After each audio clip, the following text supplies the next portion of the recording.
Yeah, just a really good win for the team. I mean, last night's game was, on paper, it looks like we blew them out, but we really didn't. It was a lot closer game than the final score. And then, today we knew it was going to be a dogfight. Got out to a quick 2-run lead, and we left some runners out there. We couldn't get that, or we didn't get that big 2-out hit that could have doubled our lead and or even just extended it. And you kind of felt that they were going to creep back in it, and they did. And uh, just a very well played game by both teams. There were a couple little errors that, the big one there in the 10th by them. That ball was hit extremely hard that we took advantage of, and they scored when the ball got off the center fielder's glove, and then he kind of kicked it. But just really well pitched, and both teams pitched extremely well. I think we walked a couple, they walked three, or vice versa, and yeah, feel good winning the series here. Have a chance to win all three at Vandy. I've never done that here, one of my teams, and it's tough to win a series, tough to win a game here. So hats off to the player. A lot of guys contributed. Matt, go ahead. Hey, Dave, before the season, you said that playing downhill, small ball principles would probably win you a game or two this year. Was the 10th inning kind of what you envisioned when you said that? Yeah, just a chance to either get the lead, extend the lead. In that situation, I felt like it was a perfect time. Iredale takes that fastball away and hits it hard right past the first baseman. All of a sudden, we got the lead, and we got a runner at third. And with Cam coming up, Cam's a really good bunter, can handle the bat, laid down a beautiful safety squeeze. We score on that, and then Ryder actually laid down a great safety squeeze as well. Iredale got a late read on it. I don't know what took him so long, but the first baseman panicked a little bit, and then we got another run in. And when you no lead's really safe. Things happen. And ball went off the pitcher's glove, and next thing you know, they got the tying run at the plate, three batters in a row, and we got out of it. But yeah, great job of handling the bat there and extending that lead and finding a way to win that game. What did Gabe Gackle do well for you today? Pretty much everything. I mean, we didn't score enough runs for him. I mean, he did his part, and he got up to 90 pitches, and it was time to get him out of there. But he threw everything for a strike. All of his pitches for a strike. Went through the lineup, what, two and a half, three times, and gave us every opportunity to get into that game a little bit and see what we needed to do. And yeah, he looked really good. And then you think about the things that happen in games that lead up to the one you're playing. Being able to get Aiden out last night and be able to bring him back in, how big was that for you? It was huge, obviously. I mean, he's got some experience and throws that heavy ball. Figured he'd get some ground balls, some quick outs, throws it over the plate. And we didn't know if we would use him today or tomorrow. And I mean, Coach came up to me and Coach Hobbs and just we discussed it a little bit when we brought in Wiggins and the game was tied, and we're like, let's just go for it today. We don't know what tomorrow's going to be all about. It's tied up. Let's go. And let's not save him. Tomorrow he might be sore from yesterday. Today he felt great. So it ended up working out. Hey, Hutch, go ahead.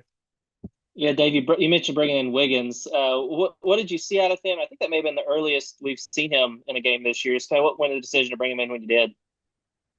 Just that he's been throwing the ball extremely well. I think it's great for him to know that we have the confidence to bring him in that situation. I think we had a 1-run lead at the time, and uh, I remember exactly what it was. And honestly, when they took the lead or when they tied it up, it was strike three to the leadoff hitter. He threw a great slider, and it was like the umpire just froze and tried to tell us it was down. Well, he should have said it was inside or outside, but we knew it wasn't down.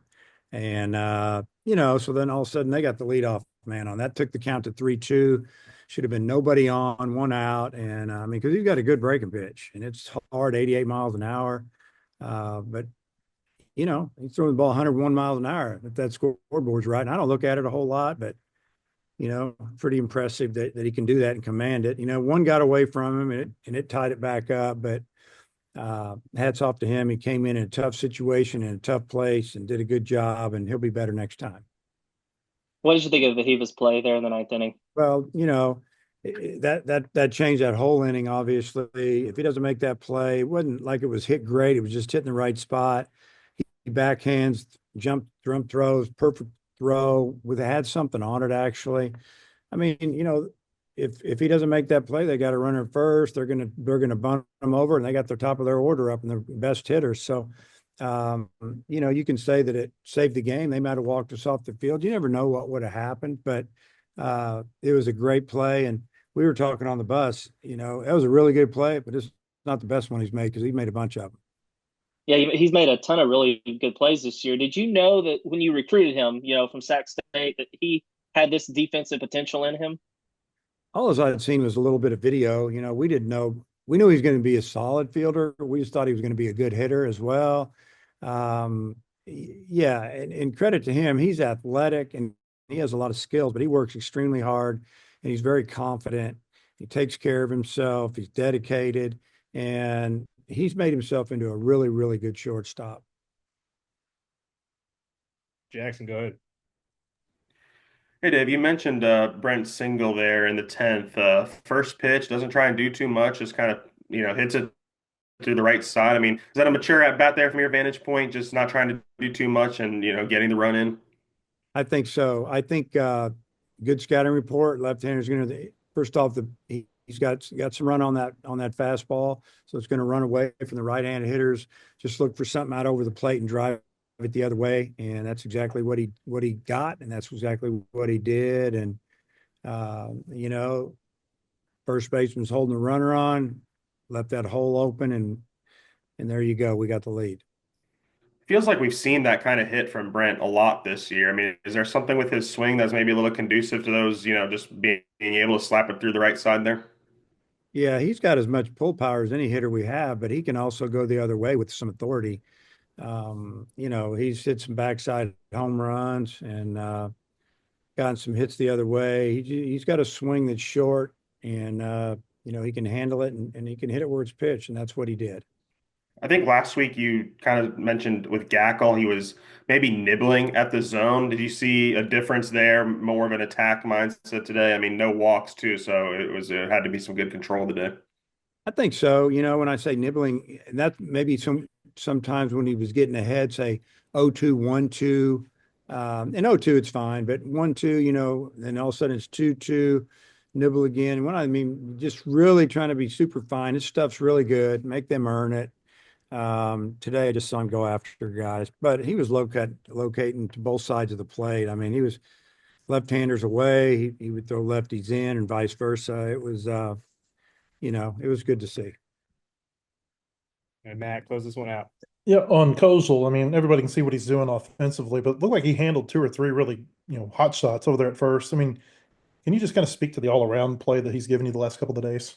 Well, he's been really good, obviously. He has a really good glove. I mean, he fields the ball. If he gets to it, he fields it. And yeah, I mean, that even the last ball, it was hit hard, but it was a couple steps to his left, and he got the glove down on it, and we squeezed it. And I don't think half the team even watched him go touch the bag. They start celebrating in the dugout. It was fun, but no, he's a good defender. He can pick balls out of the dirt. He can play second base. He can play third base. I mean, he probably could play short in a pinch, but good defender. And Thomas had the error for you, but then he came back and he got you a home run. What did you think about him responding the way he did? That was an amazing swing. They had just tied it up, and he got down in the count, 2 strikes. I don't know if it was a 1-2 pitch, and it was a breaking ball, and it was down, and he just went down and got it. And I mean, it was a no doubter. I mean, it left the bat and back spinning, and I don't know how far it went, but it went over their seats out there, and that was a big swing for us.